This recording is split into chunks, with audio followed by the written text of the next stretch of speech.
Bonjour à toutes, bonjour à tous. Aujourd'hui, je suis accompagnée de Nathalie. Nathalie est une jeune fille qui a fait le Mahon-Hora cette année et je vais lui poser quelques petites questions et voir ce que le Mahon-Hora lui a apporté tout le long de l'année. Bonjour Nathalie. Bonjour Jennifer. Merci d'avoir accepté de répondre à quelques petites questions. Merci à toi de me donner l'opportunité de témoigner un petit peu de cette expérience et de remercier le Mahon. Voilà. Surtout. Alors on va parler un peu de ton parcours. Qu'est-ce que tu as fait avant le Mahon-Hora? Alors, moi je suis venue en tant que boguerette, c'est-à-dire en tant que jeune fille à post-études. J'ai 26 ans, donc en fait j'ai grandi dans le 19e arrondissement de Paris, où j'étais à l'école juive là-bas. Après mon bac, donc j'ai étudié pendant 1 an des cours de Kodesh au sein du séminaire Beth Aleph à Levallois. Du Rav Sitruk, Zichrono Livracha. Et à la suite de ça, j'ai commencé mes études, donc j'ai étudié pendant 4 ans la psychologie. Et donc après ça, j'ai travaillé 1 an dans une école, dans un collège-lycée sur Paris aussi. Et ensuite, je suis arrivée au Mahon. Voilà, cette année, depuis novembre. Ok. Alors, ça vient en fait te poser la deuxième question. Finalement, qu'est-ce qui t'a poussé? Quelle a été l'impulsion pour venir au Mahon-Hora? Une personne, des faits dans ta vie. Ah ouais. Alors voilà. Justement, il y a un peu de tout ça. Alors il faut savoir que quand j'étais au collège-lycée, j'étais très active au Bnei Akiva de Paris, qui se trouvait à côté de mon école. Donc j'ai d'abord été Chanicha là-bas, puis ensuite Madricha, puis ensuite j'ai fait aussi un peu d'Adracha. Et ça m'a donné l'opportunité aussi de découvrir plein de rabbanim qui sont de cette mouvance d'Ati Leumi. Je pense à Rav Aviner avec qui on avait fait un Shabbat, à Rav Ben Ishai, à Rav David Mamou, Rav Botchko. C'est vraiment des rabbanim qui m'ont marqué de par leur personnalité, de par la Torah qui transportait et qui émanait d'eux. Et ça m'a toujours attirée. Et puis j'avais toujours eu des valeurs de Torah et d'Eretz Israël qui se sont enracinées en moi pendant toutes ces années-là. Et donc mon objectif c'était de monter en Israël après le bac, mais ça n'a pas pu se faire et donc j'ai dû attendre quelques années, mais c'était un projet qui me tenait à cœur, auquel je voulais vraiment que je voulais concrétiser.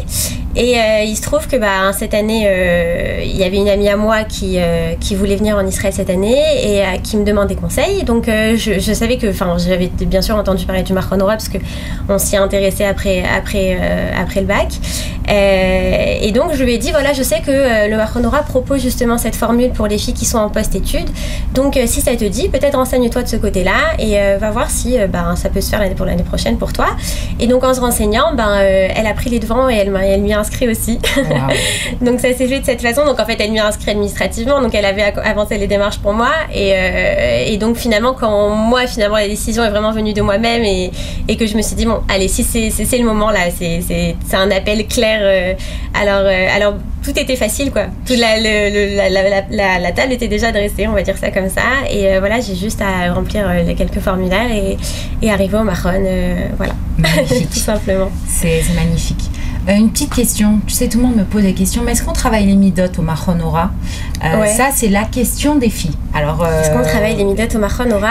Et aussi, donc ça, tu répondras à cette question. Et quelle mida tu penses que tu as travaillé sur toi? Parce que je suis sûre qu'on travaille sur soi beaucoup de midot ici. Bien sûr. Déjà, l'expérience en internat, elle nous fait forcément travailler nos midot. On vit avec des jeunes filles au quotidien, on apprend à faire avec nos différences, avec nos caractéristiques personnelles de chacune. Donc forcément, je trouve que on apprend comme ça à être plus tolérant, plus souple, plus ouvert, beaucoup plus dans le relationnel, etc. Donc je pense que déjà pour notre vie au quotidien, ça va nous apporter. Et effectivement, on a des shiurim spécialement liés aux midot, mais on sent que les messages qu'on nous fait passer dans tous les shiurim, peu importe le thème, on nous apprend à être un ben adam, on nous apprend à vraiment avoir des valeurs en tant qu'être humain et en tant que personne qui justement porte ces messages de Torah et alors on apprend le Mahon-Hora c'est plein d'humanité, c'est plein d'amour, c'est plein d'ouverture d'esprit, c'est plein de toutes ces choses qui font que dans la vie tu pars plus sereine, plus confiante et tu sais que ton chemin il est vraiment serein quoi. Et en tout cas moi c'est le bagage que je prends avec moi aujourd'hui. En tout cas, sache une chose aussi, c'est que c'est le bagage que j'ai pris aussi il y a quelques années au Mahon Ora. Et on voit les choses vraiment différemment quand on fait cette midrasha. Moi, en tout cas, il y a une phrase qui m'a marquée dans Rav, c'était... il rapportait le Maharal, il disait quand on vient dans ce monde, c'est pas pour prendre le bien, mais c'est pour devenir le bien. Et je pense que toute cette année-là, on fait en sorte de nous enraciner vraiment quelque chose qui fait que on veut devenir le bien et on veut justement faire du bien autour de nous. Et projeter autour de nous. Ouais, c'est ça. Surtout. Bravo. Alors, dernière question. Ouais. Qu'est-ce qu'on fait après le Mahon Ora? Qu'est-ce qu'on fait après le Mahon Ora? Alors, dans mon cas, moi, en tout cas, pour moi, mon objectif, c'est de m'épanouir au niveau professionnel, évidemment.